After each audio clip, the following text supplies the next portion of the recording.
Hello there, my very good friends. On today's wrestling news, we're going to tell you all about WWE staff being overworked following recent producer cuts. On top of that, we will tell you Vince McMahon's reaction to his latest round of allegations. On top of that, we will tell you about Carmella feuding with somebody from Jersey Shore because let's go. Apparently it's 2009 again. Anyway, I'm Andy Murray. I'm Michael Hamflet. We're gonna. It's the news. This is the news. That's the catchphrase. I should know that by now. That's what he does. Yeah, I've only been doing this for 4 years or something. Right, let's kick things off. Let's kick this horrendous mess of a video off by talking about the staffing situation, particularly when it comes to WWE producers. Sounds rubbish. It sounds. I mean, that's just, you know. It sounds to me like if you want a quiet life in pro wrestling, don't work for the WWE production crew. Yeah. Aria Daivari and Curtis Axel are no longer being used by WWE as producers. This all comes from a report from PW Insider's Mike Johnson, by the way. They'd been there since April on a probationary basis, but they are no longer being used by the company in that role. Oh, with budget cuts cited as the reason. Shockingly, budget cuts coming in as the reason there. Now, there's more to this report as well, noting about how understaffed the producers are at the moment. The crew is described as being extremely overworked. They have apparently an insane workload, and this demand from WWE, this insane workload, them going, hey, do more work than you physically can or whatever, had led to an internal push for more producers to be recruited by WWE after WrestleMania 38. This is what led to the probationary guys coming in, Daivari and Curtis Axel. But this round of budget cuts, I guess, means that the duo are no longer being used, which has exacerbated the situation. Now, as well as the workload, the time that WWE expects its producers to work on their job had contributed for calls for more to be brought in. Now, things would have been even tougher on last week's episode of SmackDown because Jason Jordan, who oversees the producers, was not there. He's awaiting the birth of his second child, him and his wife, so congratulations to Jason and his family, of course. And Adam Pearce is believed to have assumed a leading role on SmackDown in his absence. So yeah, good for Jason, that's awesome. But yeah, sounds like a really demanding situation to be in, being a WWE producer, especially if they are this understaffed. Yeah. You know, there's always a lot of talk about the very difficult and challenging corporate culture within WWE. So it first seems important to say congratulations to Jason Jordan, as you say, and quite nice of WWE, I guess, to give him the time he needs away from a big role, you know, a Fox billion-dollar wrestling show, to go and be there for the birth of his second child. Now, back to the awful, terrible corporate culture of WWE, because yes, this just seems like a pretty difficult spot and an unenviable spot to be in as a producer. It's never sounded harder from the outside. We used to hear about agents getting to be in control of how the matches work, working collaboratively with the wrestlers, and then feeding back to Vince McMahon and all that. It used to seem to flow quite nicely. Yeah. Now it just feels like everything is micromanaged and controlled to the point where matches and promos are super scripted. So is it not really just a case of an agent being forced to hand down instructions to a wrestler who then has to act them out? You know, John Moxley was very public about how his 2018 return gave him the feelings of never being able to be the wrestler he believed he could be until he finally got out of there. And yet, there's all of these difficult roles to play, and there's not enough people to play them. So you're expected to wear all sorts of hat. You've got a very angry boss at the top. You've probably got very angry wrestlers below. It just seems like the worst of the spots to be in. Yeah. Not least when your workload is so full, and too full, anyway, as you say, for a company that could easily afford to make your life easier. It's another one of them situations, and there are a lot of roles dotted around in Titan and Capital, where it's, you can imagine one of them videos that's like, want to work for WWE? And then the answer should be, why?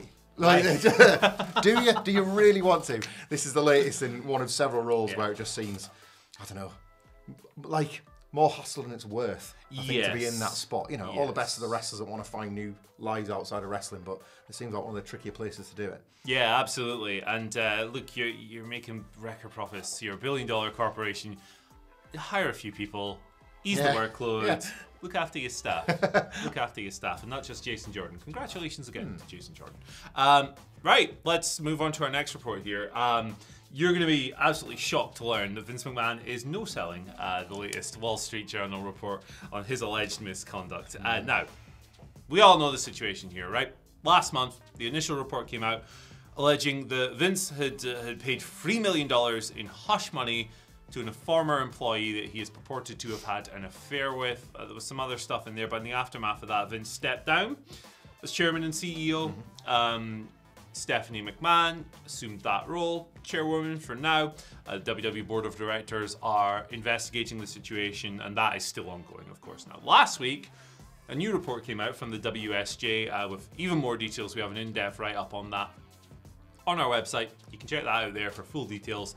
We would need about, I don't know, like an hour's video to get through everything we need to on this one. But PW Insider came through with a report following last week's episode of SmackDown, stating that it is business as usual, basically. So it's kind of similar to what happened when the first report came out, except without Vince coming on TV like a complete maniac and all of the stuff that followed there. Now, Dave Meltzer has now corroborated this, which is why we're speaking about it today. It's in the latest Figure 4 Online / Wrestling Observer Daily Update. Why's your website got two names, man? Come on. You brought them together long enough for go. Just bring the name together. Yeah, come on, Brian and Dave. What's going on there? What is going on, guys? What are you up to? Now, Vince was running creative last Friday. That has been double confirmed here by Dave. And this has drawn mixed responses backstage. Because while nobody in WWE can imagine the company without Vince, which is understandable, he has been there since Littlefoot was roaming the earth. Was Littlefoot ever roaming the earth? That was just a cartoon. Never mind. Most people accept that, you know, the majority of people who are in a situation like this wouldn't survive these kind of allegations in an executive sense. So Vince has been described as no-selling the situation, and one of Meltzer's sources says that he's effectively letting everybody know that he is not blinking following the latest report. He sounded jovial following a production meeting, in fact, saying something along the lines of, "Have fun, guys, have a great show." After that was coming out. So yeah, the board of directors are still investigating this situation. The allegations levied against Vince are obviously extremely serious. It's kind of difficult to offer more comment than that until the investigation's results come out, really, isn't it? Yeah, it's from, you know, like the Wall Street Journal to the Wrestling Observer to PW Insider, from wrestler testimonies themselves, whatever. The case with Vince McMahon is always shocked, rarely surprised. Sure. If that makes sense. Every kind of story, from what we hear about the allegations to his response to the allegations to his interactions with wrestlers, it's all what we know about Vince McMahon. It just doesn't feel any less potent when it comes out like this. The story, I think, after that SmackDown appearance that he made, as you say, just like 24, 48 hours after the original story broke, I think was him going backstage and saying, "F him," and on with the show. Like, it's that sort of defiance that is all, it's what we already know about Vince McMahon, but it's no less shocking to hear it nonetheless, because it seems to take no interest in the context of the situation he finds himself in, and indeed what WWE could find itself in as a result of this situation. And that's something that we'll find as the story runs and as the investigation from the board continues. And, you know, this is one of them things where once upon a time WWE was beholden most to its consumer, and based on the reactions that Vince, very anecdotally, based on the reactions that Vince McMahon received when he would enter the buildings, and enough people giving it all of that and all that nonsense, they might have been all right. You know, Vince McMahon, these stories breaking would have just been, classic Vince, and, you know, like kind of, We know now that they're not beholden to certainly not to the tune of 50%. No, it's absolutely. like, you know, they're beholden to massive corporate clients and huge contracts to multiple television networks, and, you know, the Kingdom of Saudi Arabia and all these sort of places where WWE makes most of its money now. What was once, there's our Vinny, could have far-reaching ramifications, and this sort of stuff. It's little wonder that there are people that are maybe unsettled behind the scenes that this is the way that he is choosing to deal with it, even if, because of what we know of Vince McMahon, it's maybe what we would have expected. For sure. It's ugliness all the way around. Man. It really is. It's a horrendously ugly situation. You obviously hope that the victims in these situations, you know, it's kind of hard to find the right words with stuff like this, but come out of this, you know, with a sense of closure, I guess. But like, the point you make about the fans is really interesting, because when he comes out on these shows, he's still received as this hero, and it's like, that is really unsettling that people aren't really applying that level of analysis to these very serious allegations. But like you say, they're a business to business company now, so we will see what comes of this. But yeah, potential industry shifting story continues, and it's going to keep on going for sure. Right, let's just move over to some complete nonsense. Right, what's going on here? Carmella, she's feuding with Angelina off Jersey Shore, I'm not sure if this is a work or what, but if it is, it's a weird one, right? So this kicked off last week on Tuesday, right? WWE had tweeted Carmella saying, hello from Raw. Angelina Pavarnik quote tweeted this, saying, hey, Carmella, you're using my line, WTF. So you're from Staten and you're using my hello too? Right, Carmella responded with a GIF claiming to not know who Pavarnik is, which is quite funny. Yeah. And things only escalated from there. Angelina replied. Love this. This is verbatim. Bitch, please. You know exactly who I am, and your whole gimmick is based off of me in Staten Island, lol. Please take several seats, girl, lol. Get your own and cut the crap already. We spoke years ago when you first started with WWE, lol. Bye. Lots of lols, lots of lols in there. I don't think she's laughing out loud. I don't believe that lol. No, I think she's fizzing. We got another quote tweet from Carmella reply. She tagged JWoww and Snooki. Yeah. Of course, Snooki's going to kick some ass being a wrestling veteran. I know. With a gif of... is that a Jersey Shore guy? Oh, I don't know. Look at this mid-30s guy trying to analyse the latest in Jersey Shore drama. You've come to the right place. We'd be absolute pish on TMZ, would we? And then Angelina tweeted again, man. She just kept going. Quote tweeting Bleeding Cool, who covered it, saying, I will fight her for free. F the money. Shows how serious I am. I'm sick of her trying to be me with the hello catchphrase. Catch these hands for free. Everyone thinks I'm starting, which I'm not. She starts all the time with me and then pretends she doesn't know who I am. All right, okay, so, Angelina... The Jersey Shore people were on Impact like 10 years ago or something, weren't they? For a couple.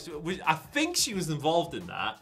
In fact, IMDb told me she was, so shout outs. JWoww was Impact, Snooki was WrestleMania. That was the cultural crossover of the two worlds, wasn't it? Not that we are sort of, as people that cover wrestling, we're absolutely not publicly downvoting Jersey Shore. No, absolutely not. In terms of cultural footprints, they're on a fairly level playing field. Exactly. I quite like this. I quite like the Jersey Shore woman going full Ronnie Pickering and asking her out for a bare knuckle fight for no money. Bang game. I don't know. This feels SummerSlam-y, doesn't it? Yeah. You want to put some nonsense in a stadium. Does the woman from Jersey Shore, is it Angelina? Sorry. That's right. Angelina Pavarnik. Angelina Pavarnik, there must be a male colleague that we can do some mixed tag action, and this can be, how Graves was I'm good to go. Who you got? I'll wrestle Cody if you like. Well, I think in Jersey Shore mixed tag. Okay. Why not? Let's do that. Who have we got? Oh, there was one guy. I don't remember. The Situation. No, he's still kicking around. That's that guy in that GIF. That's who that is. That him? Right. Yeah, he was an absolute walloper. Wait a minute. The guy that called himself The Situation was a walloper. I don't know. I need to fact check that. Yeah, I think I'm gonna have to do a bit more research to confirm whether or not this guy is indeed a walloper. But hey, let us know what you think of Carmella fighting people from Jersey Shore still on. Jersey Shore. I'm not sure. Is Geordie Shore still on? I couldn't. We should know. They used to. We're in it now. They used to film Geordie Shore in this building. That we're in now until we bought it because they still do. This is going out on MTV tonight. We're on it. Oh my god. Right. Let's quickly get to our Twitter questions because my goodness, what an array of stories that was. Okay. Mikey from American Chopper. Hello, Mikey. Asks the following. Who's your favourite breakout star of the year and favourite veteran on a good run right now as well? I'm going to go to the brand where you would least expect such a breakout star to emerge from. And that's NXT 2.0 because it does not develop. Roxanne Perez has found this spot, Roxanne Perez, the former Roxy, as a wrestler that almost shouldn't have been signed by this version of NXT. They've shown that they've wanted to filter out the kind of the independent darlings and the internet's favourites that Triple H would have scouted from PWG and the like once upon a time to use the next in line, so the system that they've set in place. And yet she's come in from a wrestling background and has been able to apply that wrestling background. It's predominantly about what she does in matches. She's got a little bit of a hokey character there. Team 2001 gimmick with Cora Jade as the young stars. Like she's Scott Norton. Yeah, these mates that have come good together, but. There is very quietly, and you really have to go looking for it on NXT 2.0, the foundations of a half-decent women's division, and she's at the core of it. She's great. Yeah, tremendous. In-ring-wise, I think she's, someone so young, I think she's going to help those that have come to wrestling from another background. And because of the people they phased out, there's just not that many people to do it. Definitely. So maybe that's another reason why she's sticking out. But I think she's going to be valuable beyond just the character she is as well. She's not really missed on that show yet. If you go track anything she's done, it's all been good.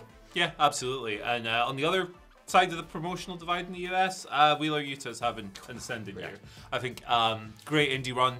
Particularly last year in the match with Garcia and stuff, but like on a mainstream level, talking about Breakout rather than amongst nerds like me who have IWTV subscriptions and stuff. His ascendancy's been awesome in the Blackpool Combat Club, the Moxley match, of course. As far as veterans on a good run go, I mean, Jericho is in a tremendous run that nobody would have seen coming after some not great stuff last year, and Sting is a cheat code answer for this question. Adam Blair asks, do you think that Eddie Kingston will win the big one at Arthur Ashe only for Punk to return after the bell? We get the big Eddie win and then it gets taken away the next week. So I think we all agree that this is probably the optimal blueprint. If you're going to give Eddie the big win, it's that he gets it and then some dastardly heel steals it the next week and makes everyone cry. That is perfect. For me, I have it a little bit different, and obviously this is dependent on Punk and his injury status. I don't want to name specific shows for that very reason, but I think that Eddie beating Punk after all they've been through would be perfect, and then that damned MJF comes along and ruins the day. What do you reckon? There's a lot of variations on this, and they're all great. Yeah, I mean, we sort of agreed on that specific one over the desks many, many times, like hands rubbing together. Like Eddie Kingston's title reign, as glorious as the moment should be, is one that should be measured in days rather than weeks and months. That's kind of what makes that character, that a title reign make the most sense, I think, within Dusty AEW. Rhodes kind of vibe. You know, like the moment would be so beloved and so earned, and yet he is a man that has to have his heart broken, has to be angry, and has to revenge these people. And that's the beauty of the Eddie Kingston character, fundamentally. So whilst, I think we're on the same page in regards to MJF being the guy to take it, and indeed Punk being the guy to lose it, the interim title, I put this out on Twitter over the weekend, but the interim title makes it fascinating in the fact that, like, Mox is his best mate, CM Punk's his worst enemy, and Kingston could theoretically target a title from both of those guys, simultaneously, I guess, because they're both around at the same time. Arthur Ashe, I wish sometimes timelines had worked out better for this to happen around Arthur Ashe, because I remember this time last year, and he didn't get much, really. It was a Rampage knockabout tag, and it kind of like, it was there for the Homicide return more than it was Kingston, wasn't it? Which wouldn't have been much to us, the Homicide, or necessarily like the mainstream wrestling fan or whatever, but would have meant a lot to Eddie with Homicide being his thing. Big for him, crowd went banana for it as well, but like, I think, I understand why people look to titles. And look to, like, again, like the Jericho payoff could have been there, but, there was Shark Week to consider for AEW. I don't think, I think he's one of the, you think of the WrestleMania whiteboard in WWE, I think when it comes to the Arthur Ashe whiteboard, Kingston's one of the first names on it. It'll be something good, even if it's not quite that. Yeah, I completely agree on every single level. Right, and our final question today comes from Matt Hope, who says, with a lot of big names currently injured in WWE, everywhere in wrestling it seems that everyone's injured in general, but what part-timers or celebrities do you see appearing at Clash at the Castle? Who have you got, baby? I got them all. We got Karis from Catatonia. We've got Ellis James from 5 Live, Tom Jones, the Stereophonics, Gorky's Zygotic Monkey, and the main event, right? You can either put him in a match. Gorky's Zygotic Monkey. You can either have him as a special guest referee. He's a utility player, right? You want a celebrity from the sporting world, don't you? Ideally, because as we've seen with the likes of Pat McAfee, where's this going? I'll tell you where it's going, brother. Tyson Fury, you want somebody that can theoretically work a match, but somebody that's going to be a draw, somebody with local prestige. The Macho Man, Robbie Savage. I'll tell you what. Works as a babyface, works as a heel. He looks really good in a white t-shirt as well. He certainly does. He's still got like that kind of like, he could grow his hair back long. There you go. Just as WWE is traditionally quite liked. There's time. Book it. Barry from EastEnders. And who wouldn't want to see a wrestler just put the boot in? His win's all right. I guess if Tyson Fury's going to wrestle, you could get another boxer at ringside. Like Ricky Hatton's been on WWE before. Did Wayne Rooney punch someone once? Wayne Rooney punched Wade Barrett, I think. There you go. I think he's just taking another coaching job in the United States. But get him over. Coaching? Wade Barrett? Get him in 2.0. Get him in NXT. Hey, boom, there you go. Wayne Rooney to NXT. There you go. Obviously, he has that young star trait of having hair implants as well. So poor form. Associated with young up and comers. But hey, thank you for joining us on today's wrestling news. You can follow us on Twitter at WhatCulture WWE. You can follow Michael Hamflett on Twitter at Michael Hamflett. You You follow me at Andy H. Murray. The H today stands for Hullabaloo, which is his favourite album from his favourite band. Unlucky! Bye!